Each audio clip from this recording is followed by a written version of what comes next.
Polisi menduga kematian keempat korban di Komplek Perumahan Citra Garden, Jakarta Barat akibat kelaparan karena dari hasil otopsi keempat jenazah tidak menerima nutrisi baik dari makanan maupun minuman selama 3 minggu. Namun warga sekitar justru terkejut karena keluarga korban merupakan keluarga berada.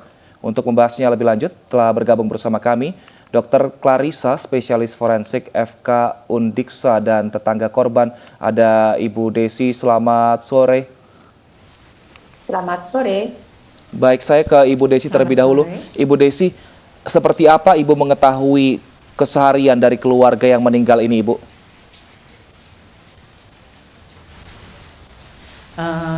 Mereka itu keluarga yang tertutup, tidak suka berkomunikasi dengan warga sekitar sini.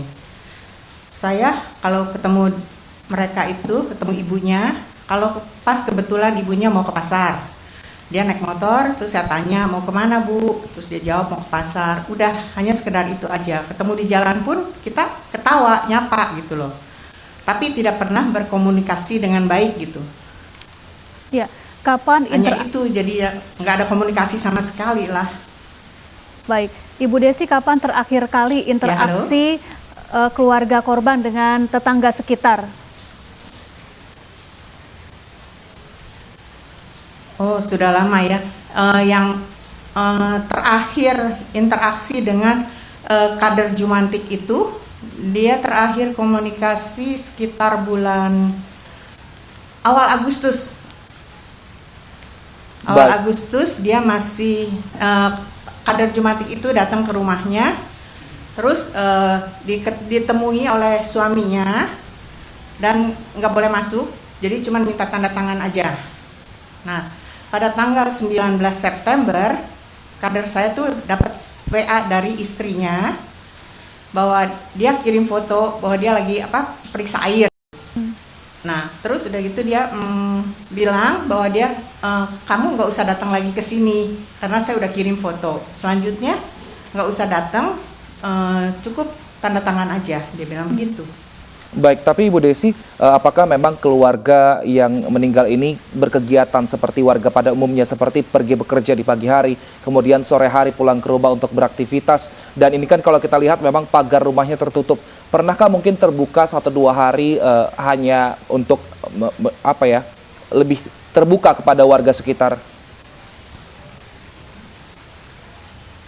Nggak pernah. Baik. Dia jadi dia kalau keluar rumah hanya untuk pergi ke pasar atau dia keluar sebentar masuk lagi tutup gitu. Ya, ada berapa orang yang tinggal dalam rumah tersebut, Bu? Saya sih hanya tahu 3 orang. Jadi suami, istri, dan anaknya. Dan kakak iparnya, adik iparnya itu saya belum pernah lihat. Baik, kalau soal kelaparan ini Bu Desi, apakah memang keluarga ini kalau warga sekitar menilainya mampu atau tidak mampu untuk menafkahi hidupnya sehari-hari?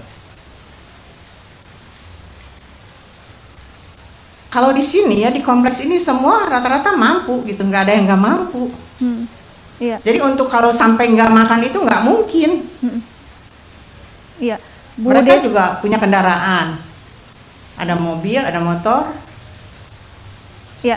Bu Desi, belakangan apakah pernah ada warga setempat yang melihat gelagat aneh atau mencurigakan dari keluarga korban ini? Ya, terakhir itu kader Jumantik saya yang waktu bulan Agustus awal ketemu suaminya itu, dia lihat mukanya seperti murung. Baik, saya ke spesialis forensik gitu. ke Dr. Clarissa. Dok, bisa dijelaskan informasi yang kita dapatkan bahwa jenazah ditemukan dalam kondisi hanya tinggal kulit dan juga tulang. Biasanya penyebabnya apa? Apakah benar hanya karena kelaparan, tidak makan selama berminggu-minggu ini jasadnya akan ditemukan seperti itu atau ada kondisi lain? Oke, selamat sore semuanya. Jadi kalau misalnya kita menemukan sesosok jenazah dengan kondisi bahasa umumnya adalah kulit berbalut tulang, tulang berbalut kulit, memang pasti kecurigaan kita yang utama adalah kurangnya asupan makanan dalam jangka waktu lama. Namun nanti apa yang menjadi penyebab kurangnya asupan, nah itu yang menjadi tanda tanya berikutnya. Baik, kondisi jenazah juga dinyatakan sudah berbau. untuk jenazah ini kemudian mengeluarkan bau yang cukup menyengat, bahkan sampai hari ini di hari kedua rumahnya masih, reporter kami di sana menyatakan rumahnya masih ada bau. Ini berarti sudah berapa lama kira-kira jenazah ini berada di situ, dokter? Baik, jadi kalau kita berbicara mengenai bau yang keluar karena adanya proses pembusukan dari sesosok jenazah, itu sebenarnya sudah bisa mulai terjadi ketika seluruh tubuh dari jenazah itu mulai menggembung. Kurang lebih itu sekitar 72 jam dari sejak waktu kematiannya. Nah, ketika proses bau yang sudah menguar dengan sangat kuat, kemudian dia bertahan beberapa lama, nah tentu di tempat jenazah tersebut berbaring atau berada, nah ketika proses pembusukan itu terjadi, selain ada pembentukan gas, kemudian bisa juga keluar dari cairan-cairan pembusukan. Nah, cairan-cairan pembusukan itu apabila menempel di daerah sekitar, itu yang bisa mempertahankan adanya bau yang menempel di daerah sekitar situ. Begitu kurang lebih. Dokter, berapa lama waktu yang dibutuhkan oleh tubuh manusia dari sejak terakhir kali menerima makanan sampai kemudian tidak menerima makanan lagi hingga kemudian akhirnya meninggal dunia?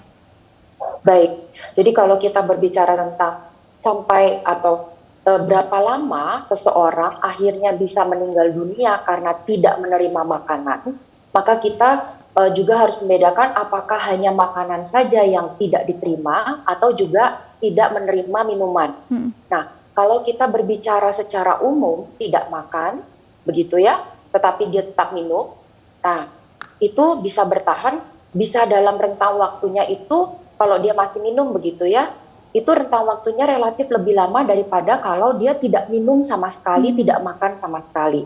Tetapi kalau kita berbicara waktu pastinya kapan, tentu tidak bisa ditentukan secara pasti karena banyak faktor-faktor sebelumnya yang menentukan.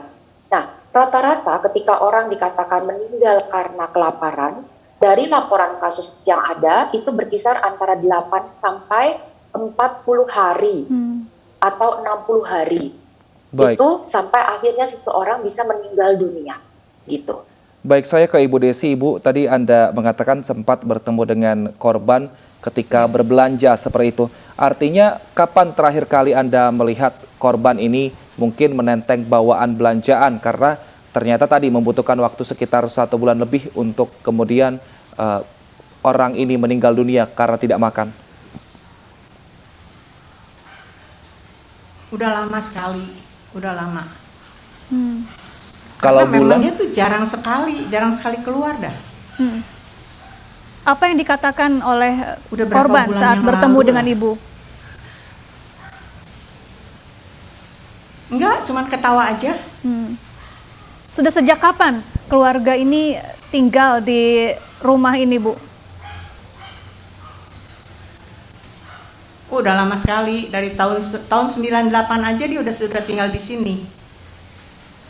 Baik, tapi kalau untuk komunikasi yang cukup panjang seperti itu tidak pernah terjadi ya, Bu. Jadi kalau misalnya ada kegiatan lingkungan juga pemilik rumah ini tidak pernah ikut seperti itu ya, Bu? Tidak. Tapi kalau kader saya datang ke rumah sebelum bulan Agustus awal itu, di bulan-bulan sebelumnya, kader saya tuh setiap bulan datang. Periksa rumahnya, periksa kamar mandi, itu boleh masuk sama dia. Ya, Bu Desi dari sejak tahun 98. Setelah bulan Agustus sudah.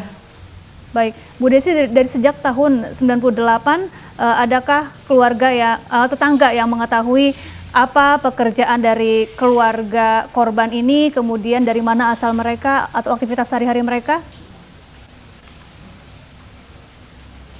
Enggak ada. Baik. Kita nggak tahu dia kerjanya apa, juga nggak tahu, karena mereka juga nggak seperti orang kerja keluar rumah gitu setiap hari pagi gitu, enggak. Baik, untuk kasus ini memang saat ini keluarga dari korban masih diperiksa di Polsek Kalideres, Jakarta Barat, dan pihak keluarga juga mengaku sudah 20 tahun tidak berkomunikasi dengan keempat korban yang tewas. Ya, kita sudah lama tidak berhubungan, jadi kita juga nggak tahu penyebab mereka meninggal kenapa gitu loh. Tapi komunikasi terakhir itu kapan itu Pak berarti Pak? Kalau dengan saya pribadi ya, itu sudah lebih dari 20 tahun. Tapi dengan istri saya ya sekitar mungkin 2 tahunan. Kalau bapak sama korban hubungannya apa, Pak? Saya ipar, adik ipar. Oh, ada iparnya. Ipar dengan Bapak Rudi. Terutama dengan istrinya. Pak, emang keluarganya tertutup atau gimana sih, Pak? Betul, kita sudah sekian tahun nggak pernah berhubungan gitu. Sempat ada permasalahan keluarga nggak sih, Pak? Saya rasa sih nggak ada, nggak pernah ini ya. Kalau konflik keras itu nggak ada lah. Ya tapi